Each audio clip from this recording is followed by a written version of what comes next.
ഇന്നത്തെ ദിവസം എൻ്റെ പ്രിയപ്പെട്ട ഇടവകയിൽ നിങ്ങൾ ഓരോരുത്തരോടും ഒത്തിരിയേറെ സ്നേഹത്തോടെ നൽകിയ സ്വീകരണത്തിനും അതോടൊപ്പമുള്ള പ്രാർത്ഥനയുടെ ആ ഉറപ്പിനും ഏറ്റവും ഹൃദ്യമായിട്ട് ഞാൻ നന്ദി പറയുകയാണ്.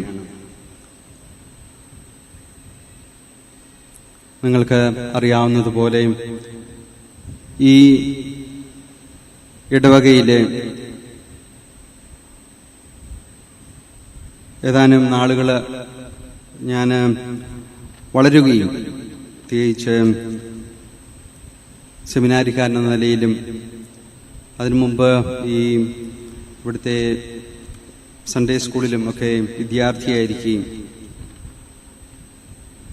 ഈ ഇടവക ജനത്തിന്റെ മധ്യത്തിൽ ദൈവത്തിന്റെ കൃപയാലെ അഭിനയ പൗത്തിൽ പിതാവിൽ നിന്ന് തിരുപ്പട്ടം സ്വീകരിക്കുകയും ഒക്കെ ചെയ്യുവാനായിട്ട് ദൈവം ഭാഗ്യം നൽകി.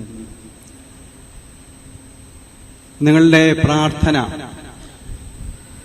നിരന്തരം ഈ കഴിഞ്ഞ വർഷങ്ങളെല്ലാം 20 ഇപ്പോൾ തിരുപ്പട്ടം സ്വീകരിച്ചിട്ട് 20 വർഷങ്ങൾ കഴിഞ്ഞ് ഈ വർഷക്കാലം മുഴുവൻ നിങ്ങളുടെ പ്രാർത്ഥനയും സ്നേഹവും കൂടെ ഉണ്ടായിരുന്നു. ആ പ്രാർത്ഥനയുടെ ഒക്കെ ഫലവും കൂടിയാണ് ഇപ്പോൾ നമ്മൾ ഒരുമിച്ച് ആഘോഷിക്കുന്ന ഈ ദൈവാനുഗ്രഹം എന്ന് പ്രത്യേകമായിട്ട് ഞാൻ പറയുകയാണ്. അതുകൊണ്ട് നിങ്ങളുടെ പ്രാർത്ഥനയ്ക്കും സ്നേഹത്തിനും ഞാൻ നിങ്ങളോടേറെ കടപ്പെട്ടിരിക്കുന്നു. ഇടവക ദിനമായിട്ട് ആചരിക്കുകയും അതോടൊപ്പം തന്നെ നാളെ മുതലുള്ള ദിവസങ്ങളിൽ ഒരു ഇടവക നവീകരണം പ്രകാരം ആത്മീയമായ രീതിയിൽ നമ്മുടെ ഹൃദയങ്ങളെ ഒരുക്കുവാനായിട്ട് ഉള്ള പരിശ്രമവും പ്രിയപ്പെട്ട അച്ഛൻ്റെ നേതൃത്വത്തിൽ ഇവിടെ ഒരുക്കിയിരിക്കുന്നത് ഏറ്റവും അർത്ഥവത്തായിട്ടുള്ള ഒരു കാര്യമാണ്. കാരണം നമ്മുടെ എല്ലാ കൃപകൾക്കും അടിസ്ഥാനമായിട്ട് നിൽക്കുന്നത് ദൈവത്തിന്റെ കൃപയാണ്.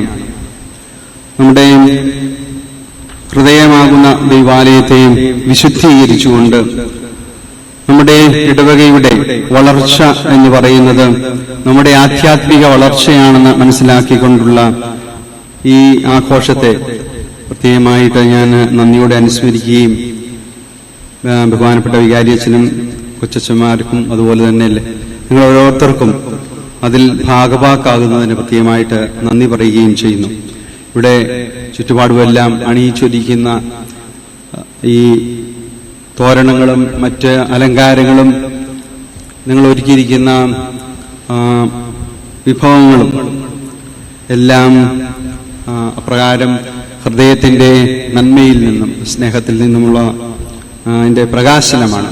അതിനെ ഞാൻ ഏറെ ആദരവോടെയും നന്ദിയോടെയും ഈ ബലിയിൽ അനുസ്മരിക്കുകയും നമ്മുടെ ഈ ഇടവകയുടെ നന്മയ്ക്ക് വേണ്ടി ആധ്യാത്മിക വളർച്ചയ്ക്ക് വേണ്ടി ഞാനും പ്രാർത്ഥിക്കുന്നു.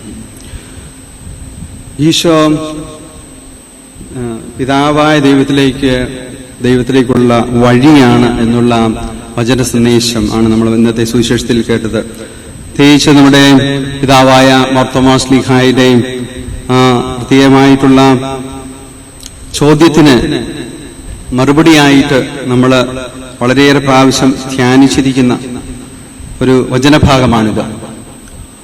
പഴയ നിയമത്തിൽ പല ആവർത്തി ഈ മാർഗത്തെക്കുറിച്ച് നമ്മൾ വായിക്കുന്നുണ്ട്.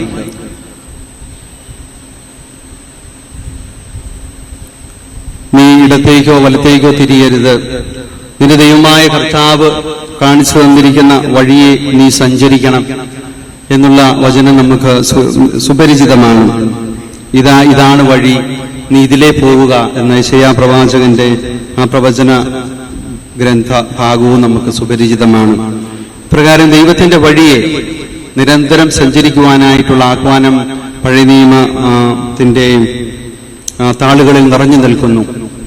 എന്നാൽ പുതിയ നിയമത്തിൽ ഈശോ പ്രത്യേകമായിട്ട് പറയുന്നത് കാണിച്ചു തരുന്ന വഴികളോ മുന്നോട്ട് പോകേണ്ട വഴികളോ ഏതെങ്കിലും ദിശകളെയോ ദിക്കുകളെയോ കുറിച്ചല്ല, പക്ഷെ ഈശോ തന്നെയാണ് ആ വഴി എന്നുള്ള ആ വലിയ വെളിപാട് ആണ് നമുക്ക് തരുന്നത്.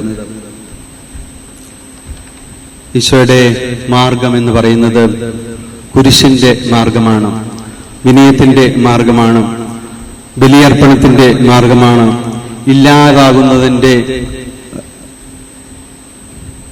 മാർഗമാണ്, ക്ഷമയുടെ മാർഗമാണ്. ഇന്നത്തെ ഈ വിശുദ്ധ കുർബാനയില് നമുക്ക് പ്രത്യേകമായിട്ട് ആ ഈശോയുടെ മാർഗം, കുരിശിന്റെ മാർഗം, നന്മയുടെ മാർഗം, മാനസാന്തരത്തിന്റെ മാർഗം, വിട്ടുകൊടുക്കലിന്റെ മാർഗം, ആ വഴിയെ സഞ്ചരിക്കാനുള്ള കൃപയ്ക്ക് വേണ്ടി നമുക്ക് വേണ്ടി പ്രാർത്ഥിക്കാം. നമ്മുടെയൊക്കെ കുടുംബങ്ങളിലും നമ്മുടെയൊക്കെ അയൽബന്ധങ്ങളിലും ഒക്കെ എന്തുമാത്രം നമ്മള് നിസ്സാര കാര്യങ്ങൾക്ക് വേണ്ടി എത്രയോ പ്രാവശ്യം നമ്മുടെ മാർഗം ഈശോയുടെ മാർഗത്തിൽ നിന്ന് വിട്ടു സഞ്ചരിക്കുന്നുവെന്ന് നമുക്ക് മനസ്സിലാക്കാം. നമ്മള് എന്തുമാത്രം യുദ്ധങ്ങൾ നമ്മുടെയൊക്കെ കുടുംബങ്ങളിലും നമ്മുടെയൊക്കെ ഭവനങ്ങളിലും നമ്മുടെയൊക്കെ അയൽവക്കങ്ങളിലും നമ്മൾ ചെയ്യുന്നുണ്ട്. ഞാൻ അസീസിയിലായിരുന്നു ഈ പ്രാവശ്യം ധ്യാനിച്ചത്. അപ്പോൾ പ്രത്യേകിച്ച് മനസ്സിലേക്ക് കടന്നു വന്നത് പരിശുദ്ധ പിതാവിന്റെ ലോകസമാധാനത്തിന് വേണ്ടിയുള്ള പ്രത്യേകമായ ആ പ്രാർത്ഥനകള്, സമാധാനത്തിന്റെ പ്രവാചകനായിരുന്ന അസീസി പുണ്യാളന്റെ കബറെടുത്തെങ്കിൽ ബലിയർപ്പിച്ചപ്പോഴും പരിശുദ്ധ പിതാവിന്റെ ശ്രമങ്ങള്, ലോക സമാധാനത്തിന് വേണ്ടിയുള്ള ശ്രമങ്ങള്, അതിനെല്ലാം ഫലപുഷ്ടമാക്കാൻ വേണ്ടിയുള്ള പ്രത്യേകം നിയോഗം വെച്ച് പ്രാർത്ഥിച്ച അവസരത്തില് ഞാൻ ഓർക്കുകയായിരുന്നു, നമ്മുടെ ഉള്ളിൽ എന്തുമാത്രം യുദ്ധങ്ങളാണ് നമ്മൾ നടക്കുന്നത്, നമ്മുടെ ജീവിതത്തിൽ എന്തുമാത്രം യുദ്ധങ്ങളാണ് നമ്മൾ പോരാടുന്നത്. അപ്പോഴിതെല്ലാം നമ്മൾ ഈശോയുടെ ആ മാർഗത്തിൽ നിന്ന് വ്യതിചലിക്കുന്നത് കൊണ്ടാണ് നമുക്ക് ക്ഷമിക്കുവാനും നമുക്ക് വിട്ടുകൊടുക്കുവാനും നമുക്ക് ഈശോയുടെ ആ കുരിശിന്റെ മാർഗം സഞ്ചരിക്കുവാനും ഉള്ള കൃപയ്ക്ക് വേണ്ടി ഈ ബലി പ്രാർത്ഥിക്കാം. പരിശുദ്ധ അമ്മ കാണിച്ചു തന്നത് ഇതേ മാർഗമാണ്. നമുക്കറിയാം, കനായിലെ കല്യാണ വിരുന്നിൽ അവരുടെ ദുഃഖത്തിൽ അമ്മ കാണിച്ചു കൊടുത്ത മാർഗം അവൻ പറയുന്ന പോലെ ചെയ്യുക. പിന്നീട് ആ അമ്മ എപ്പോഴും അവന്റെ മാർഗം സഞ്ചരിച്ച് കുരിശിൻ ചീട്ടിൽ നിന്ന് ആ മാർഗം, ആ ബലി അമ്മയും പൂർത്തിയാക്കി. പരിശുദ്ധ അമ്മയുടെയും വിശുദ്ധരുടെയും മാതൃകയും മധ്യസ്ഥവും ആ ഈശോയുടെ മാർഗത്തിൽ സഞ്ചരിക്കുവാൻ നമ്മെ ശക്തരാക്കട്ടെ. ആമേൻ.